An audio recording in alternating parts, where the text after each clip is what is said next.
महामहिम राज्यपाल उत्तर प्रदेश श्रीमती आनंदीबेन पटेल द्वारा बकरी अनुसंधान संस्थान मखदूम में मुख्य अतिथि के रूप में 100वें राष्ट्रीय वैज्ञानिक बकरी पालन प्रशिक्षण एवं बकरी मेले का उद्घाटन किया गया।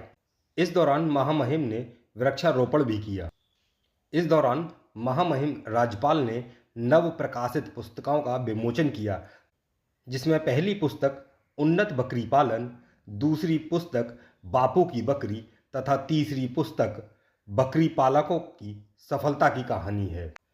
कार्यक्रम के दौरान दूर दराज से आई अनुसूचित जाति एवं जनजाति की महिलाओं को सम्मानित किया गया और उन्हें बकरी पालन से संबंधित किट वितरण की गई। इस किट में बकरी पालन हेतु खनिज पैकेट, तकनीकी जानकारी संबंधित सभी चीज़ें उपलब्ध कराई गईं, जिससे अच्छी नस्ल की बकरी और बकरों की पैदावार बढ़ सके। महामहिम राज्यपाल ने किसानों को संबोधित करते हुए कहा कि जिस तरह से बकरी अनुसंधान केंद्र के डायरेक्टर मनीष चेटली द्वारा किए जा रहे कार्य सराहनीय हैं। उन्होंने कहा कि उन्हें बड़ी खुशी होती है जब वह देखती हैं कि महिलाएं बकरी, गाय, भैंस पालन तथा कृषि के क्षेत्र में हिस्सा लेकर उत्कृष्ट कार्य कर रही हैं। यह हमारे लिए गौरव की बात है। केंद्रीय बकरी अनुसंधान केंद्र मथुरा के द्वारा महिलाओं को प्रशिक्षण एवं अभ्यास विभिन्न माध्यम से कराया जाता रहा है, जिससे वह बकरी पालन के क्षेत्र में काम करते हुए अपने परिवार और दूसरों की आय का स्रोत बन रही हैं। महिलाओं द्वारा बकरी पालन कर आय से अपने परिवार की आर्थिक स्थिति मजबूत करती नजर आती हैं तथा उनके घरेलू विभिन्न जरूरतों को भी पूरी करती हैं। इस दौरान महामहिम राज्यपाल ने बकरी और बकरी के दूध से बने उत्पादों पर भी यहाँ के साइंटिस्टों की तारीफ की। उन्होंने कहा कि साइंटिस्ट जिस तरह से लगातार बकरी की उन्नत नस्ल को पैदा कर रहे हैं और उन पर रिसर्च कर रहे हैं, वह काबिल तारीफ है। महामहिम जी ने बकरियों की जियो टैगिंग एवं RFID का प्रयोग करने हेतु सभी उपस्थित महिलाओं एवं किसानों को प्रोत्साहित किया। RFID एवं जियो टैगिंग का प्रयोग करने से आपको यह पता चल जाएगा कि बकरी कब गर्भवती है, उसे कौन सा टीका लगना है और कब लगना है। पशुओं की बीमारी का पता चल जाता है, जिससे समय पर उनका उपचार किया जा सके।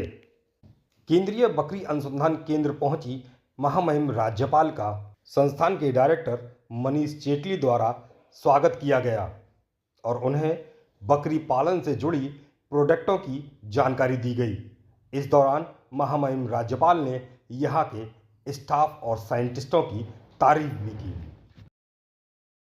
अधिकारी, कर्मचारीगण, पशुपालक जो अन्य दूसरे डिस्ट्रिक्ट में से और दूसरे स्टेट में से इधर आए हैं ट्रेनिंग के लिए, ये सबको मैं बहुत बहुत बधाई देती हूँ।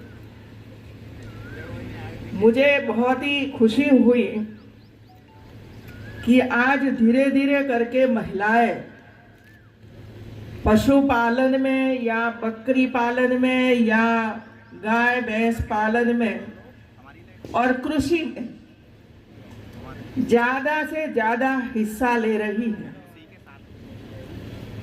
मुझे याद है क्योंकि मुझे तो 50-60 साल का अनुभव कृषि जगत का रहा है, पशुपालन का रहा है।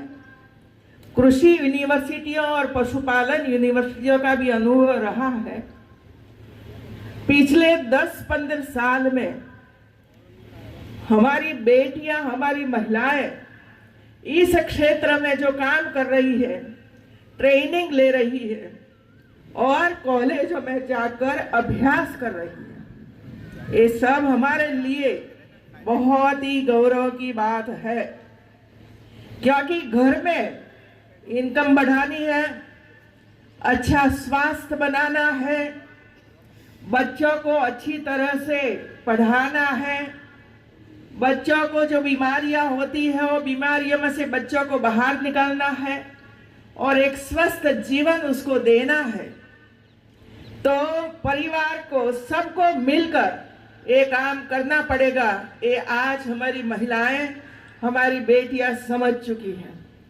और इसी वजह से मुझे पता है कि उत्तर प्रदेश हो कि गुजरात हो कि मध्य प्रदेश हो, जहां मेरा जाना हुआ है वहां हमारी महिलाएं चाहे स्वयं सहायता समूह में काम कर रही है या बकरी पालन का काम कर रही है या पशुपालन का काम कर रही है या मशरूम उत्पादन का काम कर रही है या अपने खेत में नहीं तो किसी और के पास से किराए पर जमीन लेकर भी अपनी खेती का काम करती है और अपने परिवार को आगे बढ़ाने के लिए भरपूर प्रयास कर रही है। जब हम ये चाहते हैं कि घर में से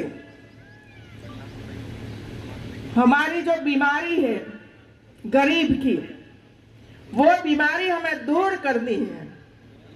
और मैं ये बताऊं आपको, जब हमारे मोदी जी आज प्रधानमंत्री है देश के, लेकिन वो जब गुजरात में मुख्यमंत्री थे तब वो ही कहते थे कि आप संकल्प करिए कि मेरे घर में अब बीपीएल कार्ड नहीं होगा, बीपीएल कार्ड मेरे घर में नहीं होगा, क्योंकि राज्य और केंद्र सरकार की इतनी योजनाएं हैं जिसका लाभ यदि गरीब परिवार उठाता है और सही ढंग से पशुपालन करता है या कृषि के, ये यूनिवर्सिटी ने सक्सेस स्टोरी की एक बुक बनाई है जिसने पर बकरी पालन का काम किया है।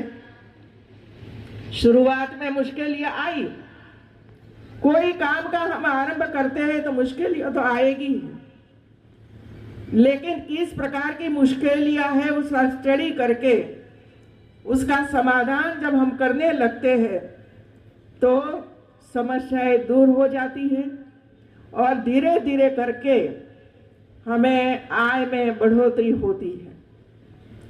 मैंने पूछा हमारी महिलाओं को, कितनी बकरियों का पालन करते हो?